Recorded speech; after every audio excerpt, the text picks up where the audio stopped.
What better place to check out how our renewable energy revolution is coming along than a solar festival in the Green Mountain state of Vermont, powered by 100% solar energy. Solar. But then, a little rain began to fall. My cameraman noticed some commotion behind the stage. What's next up here? This is one of our biodiesel generators in case we need a power plant. So the festivals run off solar energy primarily? Primarily. We do need to bring some of this stuff in just because we want to make sure we have enough power to not kill our fancy toys that we invite on the stage. But the biofuel generator wasn't enough, so they wound up plugging into the electrical grid that we all use. That was disappointing.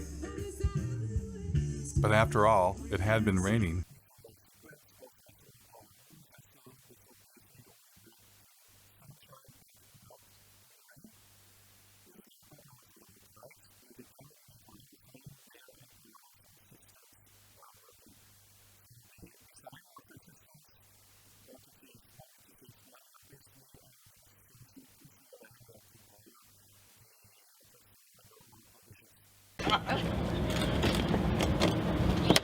It's as simple as that. The batteries are in the trunk? No, the battery in this particular design is a T-shape right down the center, because everybody thought we killed the electric vehicle. No, we didn't. It's alive and well. So what's charging the batteries right now? What's the source of Well, electricity? here, it's coming from the building. I mean, is it, what's our mix of power? Oh, actually, Lansing feeds the building. What's that? Lansing feeds power to the building. So I don't know. Right now the car's charging off of your grid. Right. It would be charging off our grid, which is about 95% coal. I don't think coal is bad. The what? A big battle. Mountaintop removal. Oh yeah. Yeah. It's got lovely BTUs. It's got lovely Very energy dense, isn't it? value. Yeah. How do you burn it more cleanly?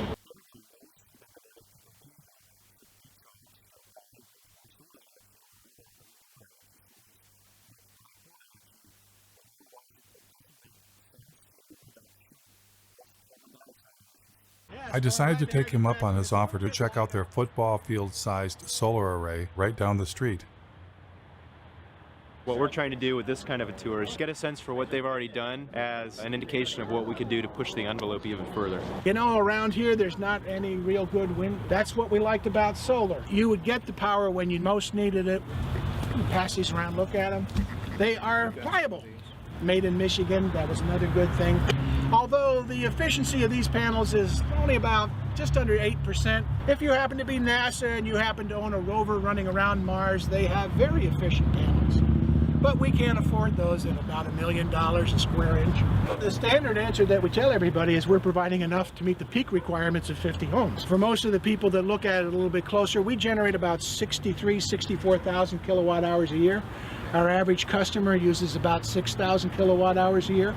6,000 into 64 is just a little over 10.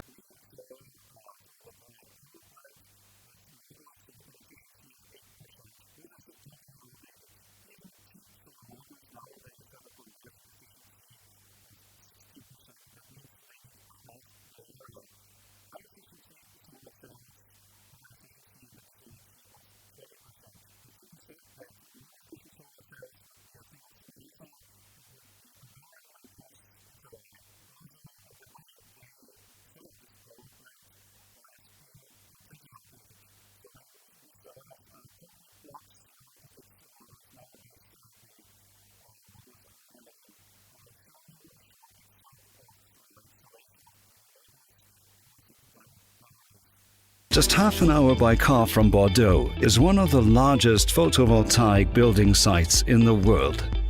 The modern, high-tech solar park extends over an area of 2.6 million square meters, the equivalent of 363 football pitches.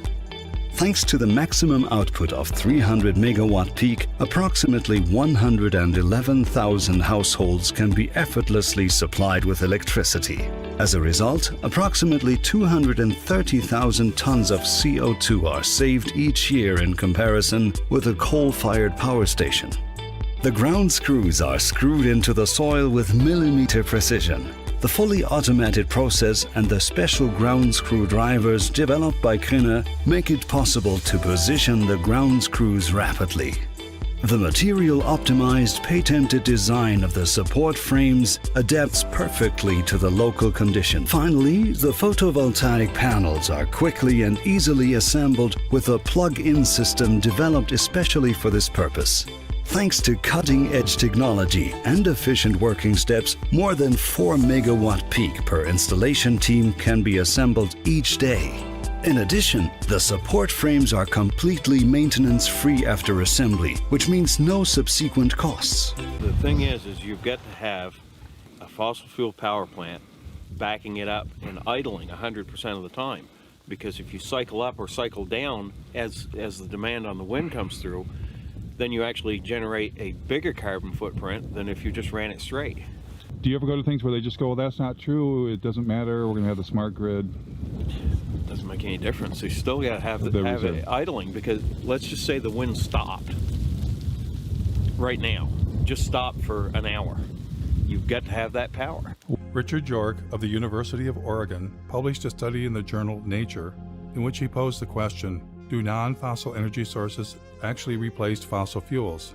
Well, we implicitly assume often the substitute pushes out the thing you want it to substitute for. What you find is nations that add non-fossil energy sources do not seem to see a particular suppression of fossil fuels.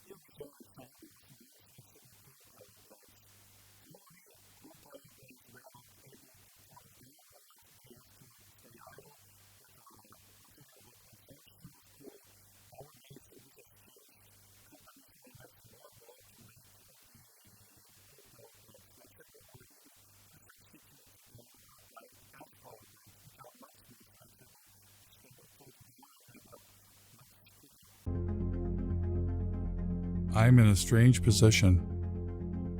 I'm against our addiction to fossil fuels and have long been a fan of green energy. But everywhere I encountered green energy, it wasn't what it seemed. This is like a perpetual energy battery. And where do you get the hydrogen from? The hydrogen, hydrogen is sourced from any hydrocarbon material. So you can get it from natural gas, you can get it from any petroleum or oil-based product material. I read about a zoo that was said to be powered by elephant manure. But it turned out the elephants didn't even produce enough manure to heat the elephant barn. That we don't even really make enough, and what we have elephant-wise, to even do that. We would need a lot more. More elephants. Yep, more elephants, more manure.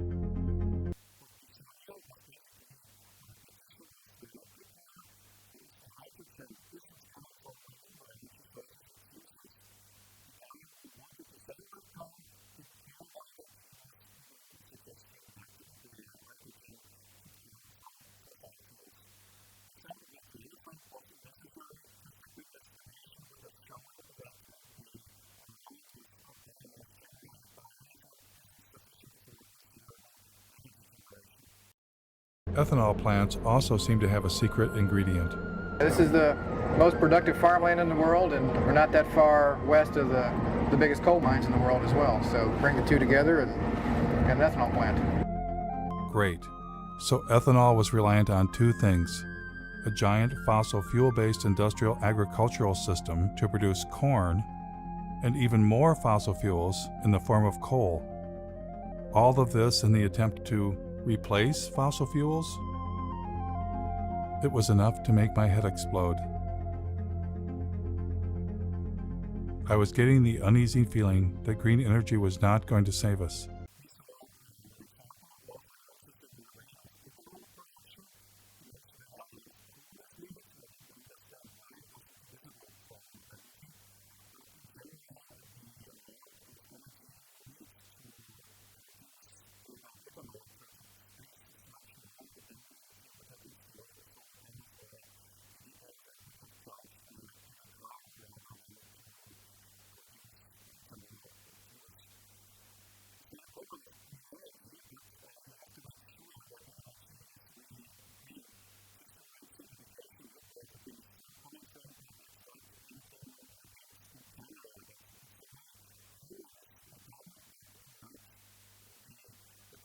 I hear a lot of times that solar cells are made out of sand. Have you ever thought about solar panels?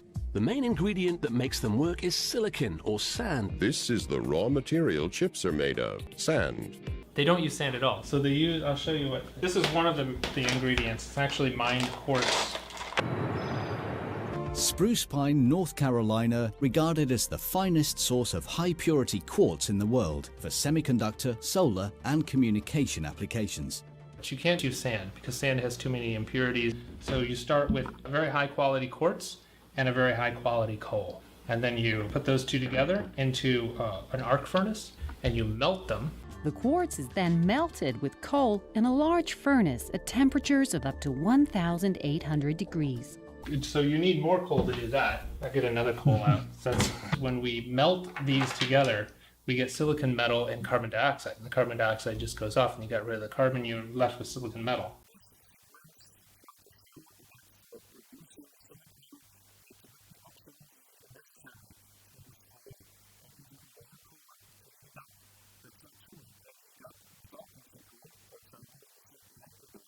Coal plants were closing, but Ozzie explained that well-meaning people were being misled. NV Energy is now going to go ahead and shut down the plant and go with renewable, one of the largest solar plants, and that's going to happen right behind me. Since you can't replace a coal plant with solar, they're actually replacing the coal plant with 2 natural gas plants. And natural gas is a fossil fuel. This is the Las Vegas cogen natural gas plant. This is one of the facilities that's replacing the coal plant that's being shut down. This is the Sun Peak generating facility. This is the second natural gas plant that was used to replace the coal plant. And you hear the same story in Iowa.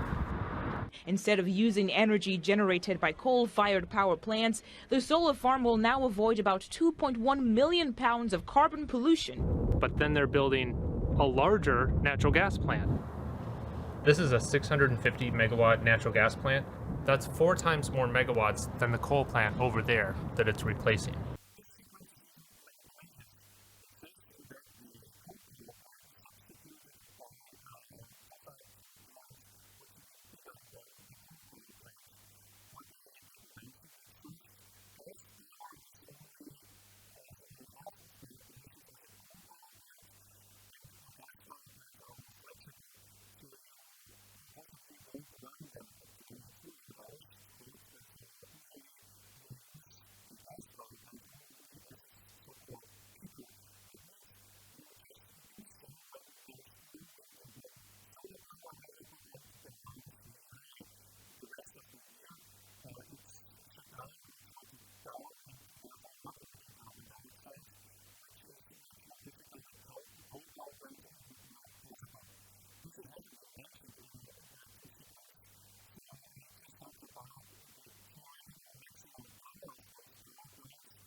And they're doing the same thing in North Carolina, which was the subject of that Years of Living Dangerously series. Duke Energy operates a coal plant right outside of Asheville that is the biggest source of climate pollution in western North Carolina.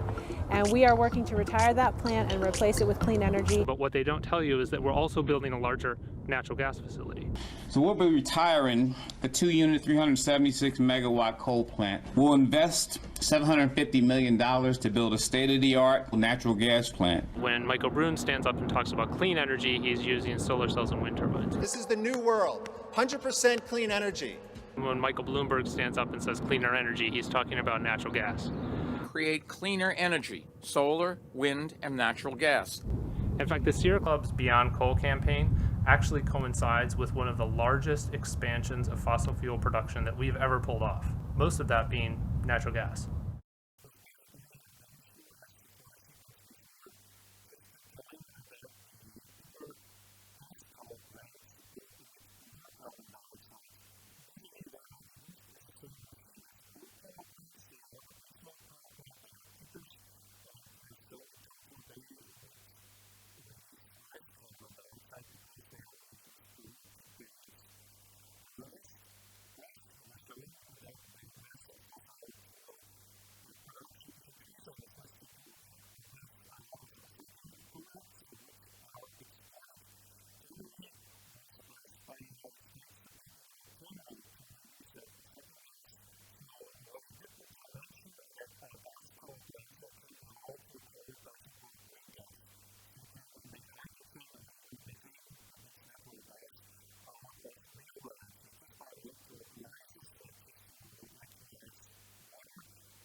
What's stopping us from running the world on 100% solar and wind? Well, intermittency is one of the major challenges. When we add solar cells or wind turbines to a grid, do we get to shut off a coal plant? That's certainly the goal. The problem is, or the difference is that renewables are intermittent. All of a sudden a cloud cover could come over and your solar generation could drastically decrease. And if you don't have something else there to meet whatever the load is at that moment, then you're going to have power outages. So we don't get to turn a fossil fuel power plant off when the sun is shining or the wind is blowing? Well, it's not that easy. We need to be able to back up that power to keep the system steady all the time so it doesn't collapse.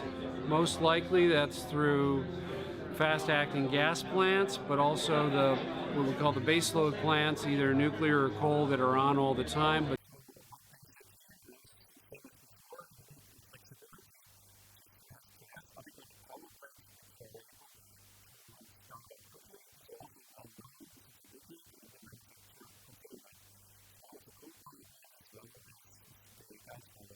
Does it affect the efficiency to turn fossil fuel power plants on and off? Oh yeah, they don't like to be dialed up and down. Turning them on, turning it off, there's energy used and lost in any time. Kind of like when you turn on your car and off, you use a little extra gas to get it turned on. I do still think you have to maintain a base load of some kinds. What's the solution then? You need energy storage. Without storage, you can't count on it. If you can store the energy that's created off of things that are intermittent, like solar and wind, you can store that, then you're reducing your need for a baseload. But would adding storage like batteries increase the carbon footprint? Yeah, absolutely. When I looked up how much battery storage there is, it was less than 0.1% of what's needed.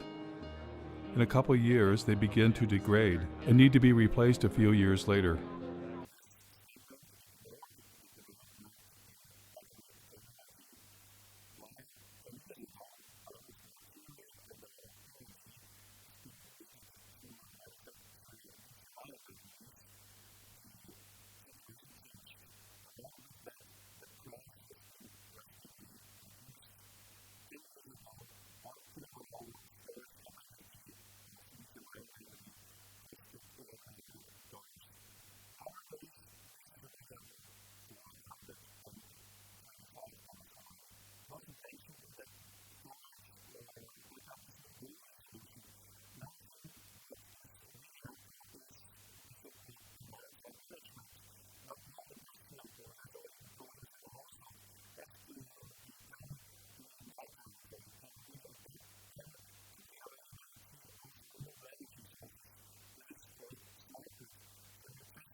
I learned that the solar panels don't last forever either.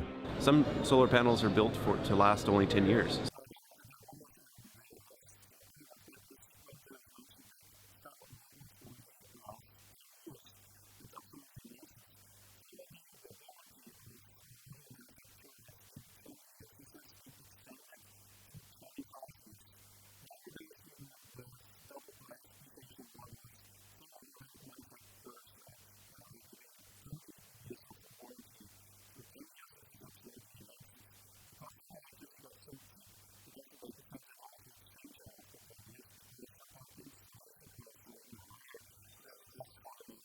The sun is renewable, but the solar arrays are not. Oh, come on. There's got to be something renewable. So- Glass is renewable. Glass is not renewable. Iron's renewable. Aluminum, that's renewable. I recycle my pop soda cans. I know it's renewable.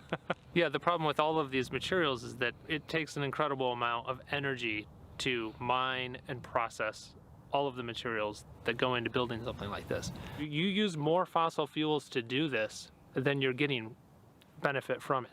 You would have been better off just burning the fossil fuels in the first place instead of playing pretend. That green energy has nothing to do with fossil fuels is apparently a story only meant for you and me. Here is Robert F. Kennedy Jr. speaking to oil and gas company insiders. It's a combination solar gas plant. The plants that we're building, the wind plants and the solar plants, are gas plants.